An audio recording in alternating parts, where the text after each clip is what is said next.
Hello everybody. So I just want to do a quick review on the new A6 cycle lane in Birstal in Leicester. A few weeks ago, Leicester put up a new cycle lane and they also reduced the speed limits. So far, trying it out, I've driven through here in the car with the cycle lane installed, and I've also cycled through here. This bit could do with a ramp. There's a cycle entrance here, but as you can see, it's a bit bumpy because you have to drop off the curb quite hard.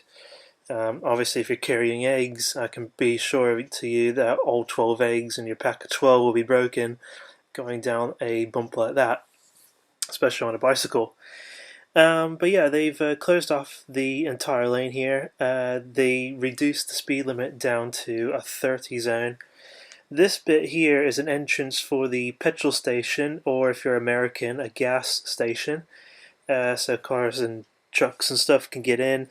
Do I think it's a safe thing? Well, I mean, there's not much you can do about it because cars had to go in regardless. But I would say, as a cyclist, I would suggest watching your back still, because I can assure you, you're going to get the odd driver carving you up like ham. Coming up to the next bit, you've got this lane on the left. Now, I'm assuming this is for cars coming out of the station, and I'm assuming they have to give way to the bikes. Whether that's correct or not, I don't know. There's no markings or anything. There's just a give way line on the left side. It just looks like cars are supposed to go up that lane before crossing over the bike side. As you can see, an ambulance is just driven past. There's no problems with it getting through, so anyone moaning about the traffic, I don't see what the problem is. This is right during evening rush hour, so the ambulance just came through, not a problem, continued on at speed, no issues there. As you can see, this is a good space. This is a brilliant place for the bike lane anyway, because it's going up a hill, and going up a hill on this road is quite dangerous. The road's always been wide enough for 2 lanes anyway. It does narrow down here. This used to be hash markings in the middle, and they've removed those and they've put the bike lane in, which makes perfect sense because there's no need for hashes on this section of road.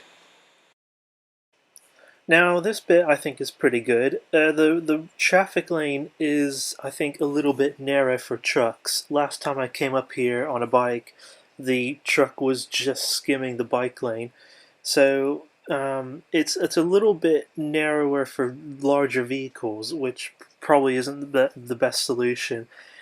For my personal opinion, I think having a bike lane is better than nothing. Even if it's just markings, I think it's better than nothing because at the end of the day, it does increase everybody's awareness.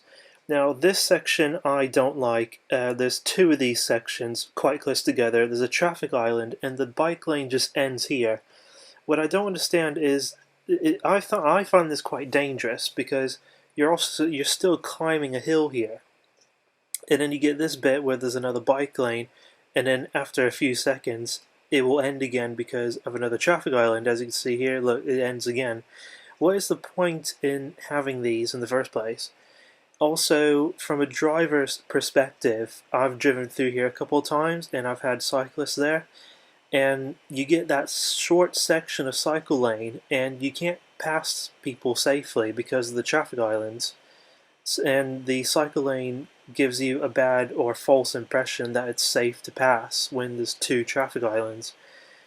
I think personally it would be safer if there were traffic lights for pedestrians to cross, because even with traffic islands, I would not cross this road with children because this road is so busy and a lot of people are still breaking the speed limits.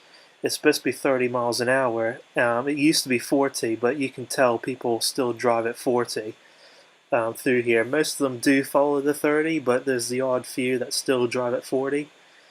So I like these traffic lights here. Realistically, I think they need to replace those barriers and put another set of traffic lights in for pedestrians to cross at, and you could remove the traffic islands, making the road safer.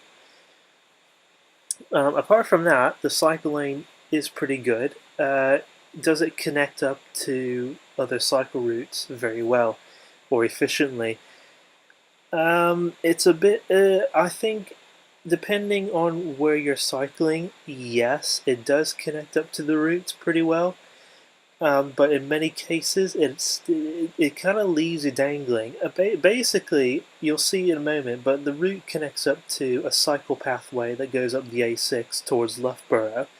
Now, if you're a cyclist traveling from Loughborough to Birstal, this is completely fine. There's no issues with it. However, if you're a cyclist traveling around Birstal area, there's not many routes around Birstal. There is a cycle route that goes into the city park, but it kind of just it's a little bit hairy. You have to go on and off the road constantly, so it doesn't really connect up properly.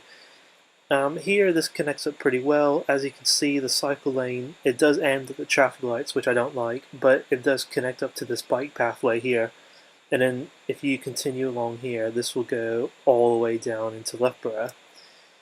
So yeah, I mean, this is what I think to the cycle route. Overall, I think it's better than nothing, but I do think they should get. I think the one thing that needs to be rid of is the traffic islands, and they need to be replaced with barriers. Anyway, thanks for watching. I hope you enjoyed that video, and until next time, if you have any questions, do feel free to post them in the comments below. Take care, and bye for now.